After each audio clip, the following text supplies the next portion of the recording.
Imaginons un instant la scène. On est un samedi après-midi, c'est un goûter d'anniversaire, tout ce qu'il y a de plus classique. On a une dizaine d'enfants enfermés dans un salon. Déjà, on sent que ça va mal tourner. Voilà, c'est ça.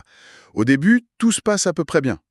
Et puis, inévitablement, c'est le chaos absolu. Ça court dans tous les sens, ça hurle, le niveau sonore fait trembler les vitres. Ah ouais, il saute sur le canapé, totalement incontrôlable. Totalement. Et là, on observe la réaction quasi réflexe des parents présents.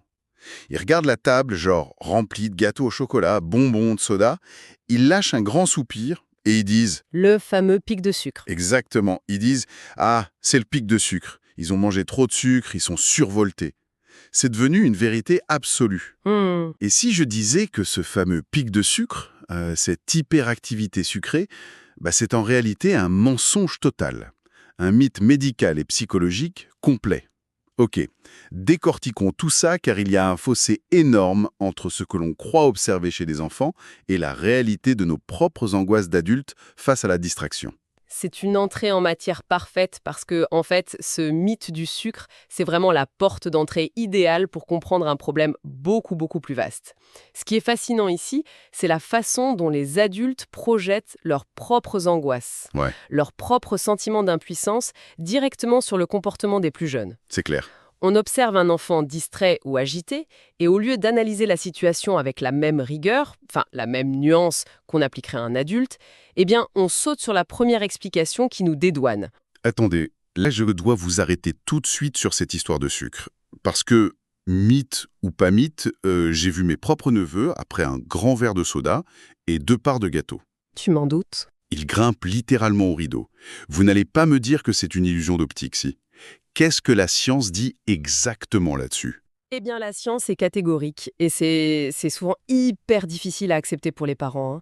Les données sont fondées sur une méta-analyse. Donc du très solide. Voilà, c'est le plus haut niveau de preuve scientifique disponible. Ça regroupe pas moins de 16 études rigoureuses.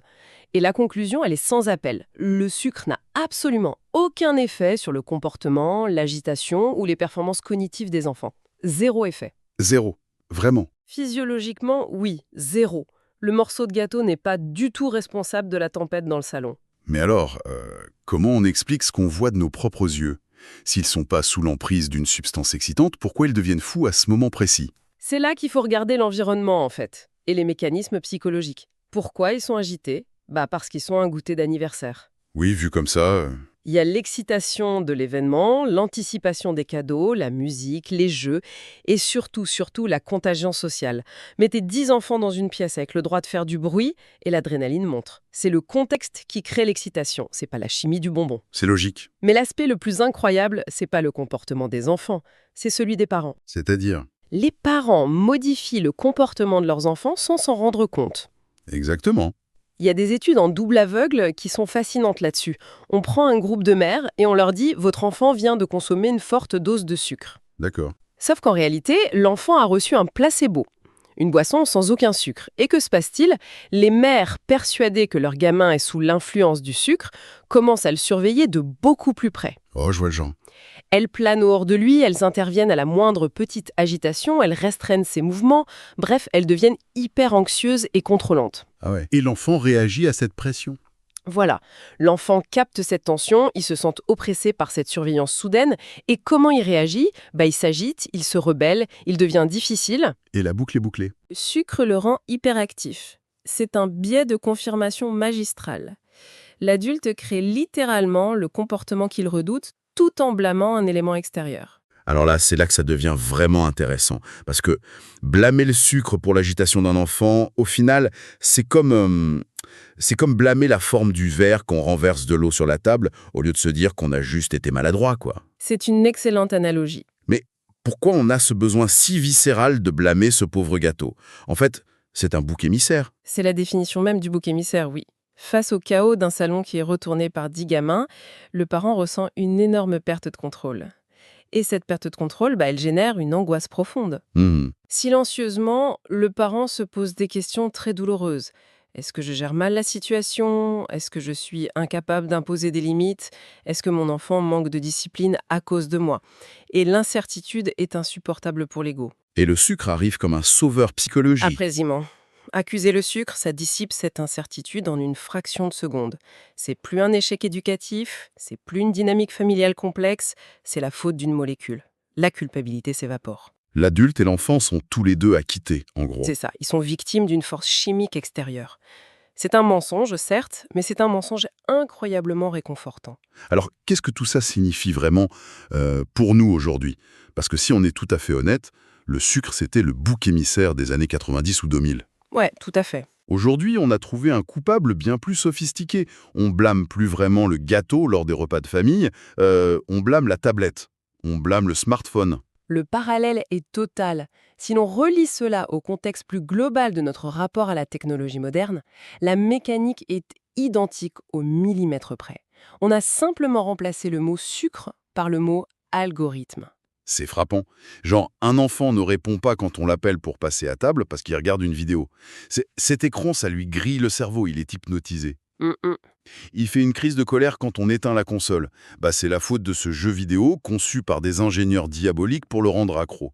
C'est tellement plus facile de se battre contre une entité abstraite de la Silicon Valley que de s'asseoir et de comprendre ce qui se passe réellement dans la tête de notre enfant. C'est le même confort psychologique à l'œuvre. Cette diabolisation de la technologie, en fait, elle permet aux adultes de construire une narration où la famille est agressée par une force extérieure malveillante. Ouais. Ça évite d'avoir à regarder de trop près l'environnement familial. Est-ce que l'enfant a des limites claires? Est-ce qu'il y a des tensions à la maison qu'il essaie de fuir? Est-ce que les parents eux-mêmes passent leur soirée scotchés à leur téléphone, montrant ainsi l'exemple? C'est beaucoup plus difficile de se poser ces questions-là. Ah, ça c'est sûr. Et je voudrais qu'on s'arrête sur le mot fuir que vous venez d'utiliser. Parce que on a déjà vu ce concept auparavant. On sait qu'une distraction n'est jamais vraiment causée par l'objet qui nous distrait. La distraction, c'est avant tout une fuite face à un inconfort interne. Tout à fait, on en avait parlé. Quand on scrolle sur notre téléphone au bureau, c'est pas parce que le téléphone est magique, c'est parce qu'on s'ennuie sur un dossier ou qu'on est stressé par un email. C'est le principe des déclencheurs internes. Eh bien, pourquoi on refuserait d'appliquer cette même logique aux enfants? Si on y réfléchit, blâmer l'iPad pour le manque de concentration d'un gamin, c'est comme blâmer l'existence d'une sortie de secours parce qu'un bâtiment est en feu. Oh, j'adore cette image. L'écran n'est que la porte de sortie, la vraie question c'est qu'est-ce qui brûle à l'intérieur? Quel est l'inconfort émotionnel que l'enfant cherche à fuir en se réfugiant dans Minecraft ou sur TikTok? Cette analogie de la sortie de secours, elle est vraiment brillante, car elle remet la cause et la conséquence dans le bon ordre. Qu'est-ce que l'enfant fuit? La plupart du temps, ce sont des choses très classiques, mais très lourdes pour eux. Comme quoi, par exemple? Ça peut être l'anxiété liée aux devoirs scolaires qu'ils ne comprennent pas. Ça peut être un sentiment d'isolement social s'ils ont des soucis avec des camarades.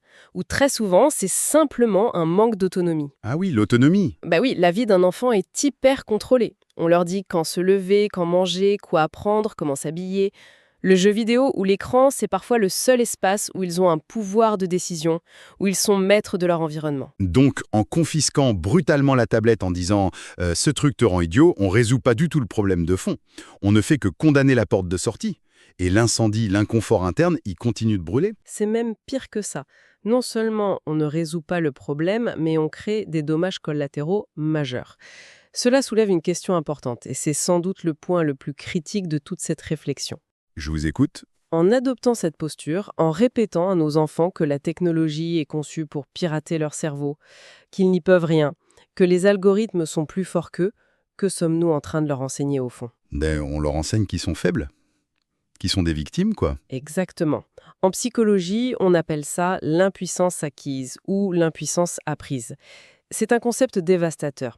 Si vous persuadez un individu, a fortiori un enfant dont le cerveau est en plein développement, qu'il n'a aucun contrôle sur une situation, eh bien il finira par cesser d'essayer d'exercer le moindre contrôle. Même s'il en est capable. Même s'il en est tout à fait capable.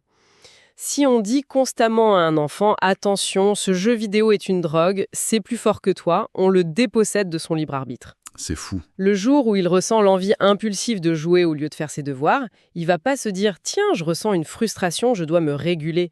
Il va se dire « C'est l'algorithme qui m'appelle, je n'y peux rien, mes parents me l'ont dit ».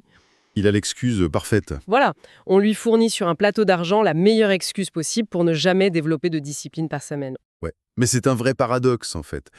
Les parents pensent protéger leurs enfants en les mettant en garde contre les méchants géants de la technologie, mais en réalité, ils les désarment complètement.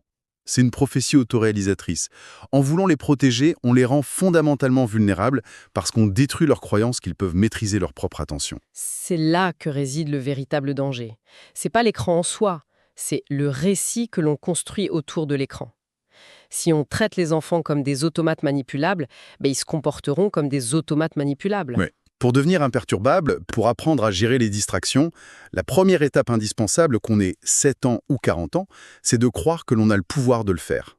Si on ampute cette croyance, aucune technique de gestion du temps ne fonctionnera. Ok, je me fais un peu l'avocat du diable là. Mais concrètement, on fait quoi? Si je vois mon fils de 10 ans bloqué sur YouTube depuis 2 heures, je vais pas juste le regarder faire sous prétexte de pas le victimiser. Il faut bien intervenir à un moment donné. Comment on change de paradigme dans la vie de tous les jours? Le changement de paradigme, c'est de passer d'une posture de policier, qui confisque la drogue, à une posture de guide, qui apprend une compétence.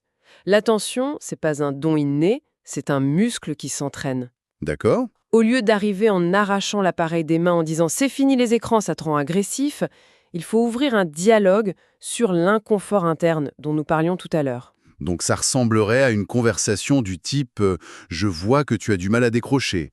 Qu'est-ce que tu ressens en ce moment? Est-ce que tu t'ennuies? Est-ce que tu as peur de commencer cet exercice de maths ?» Exactement. Il s'agit de les aider à identifier le déclencheur.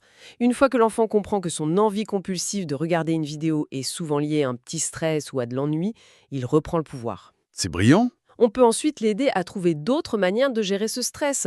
L'objectif, c'est de les rendre responsables. C'est ça, la véritable éducation à l'attention.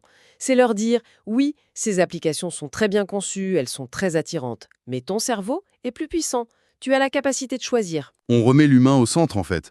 On arrête d'utiliser le bouc émissaire pour se cacher. Tout à fait. Et c'est exigeant pour les adultes car ça demande de faire preuve d'honnêteté. Ça demande d'abandonner l'excuse facile qui nous protégeait. Mais c'est le seul moyen de préparer les enfants au monde dans lequel ils vont vivre. C'est sûr. Un monde où les distractions technologiques ne vont pas disparaître. Bien au contraire, elles vont devenir de plus en plus intrusives. Si leur seule ligne de défense, c'est de compter sur un parent qui limite le temps d'écran, que se passera-t-il quand ils quitteront la maison ? Ils s'effondreront. S'ils n'ont pas la compétence interne, la liberté totale sera un désastre. C'est fascinant de voir à quel point tout se tient, que ce soit le mythe du sucre lors d'un goûter d'anniversaire ou le mythe de la tablette qui grille le cerveau, la mécanique est toujours la même. On refuse d'analyser l'émotion pour accuser l'objet. Et tant qu'on accuse l'objet, on reste passif. L'enfant est passif, le parent est passif. On attend que l'État régule, que les entreprises changent leurs algorithmes, ou on attend que le pic de sucre redescende. C'est une mentalité d'attentisme. Alors que la véritable solution, elle est à notre portée, immédiatement.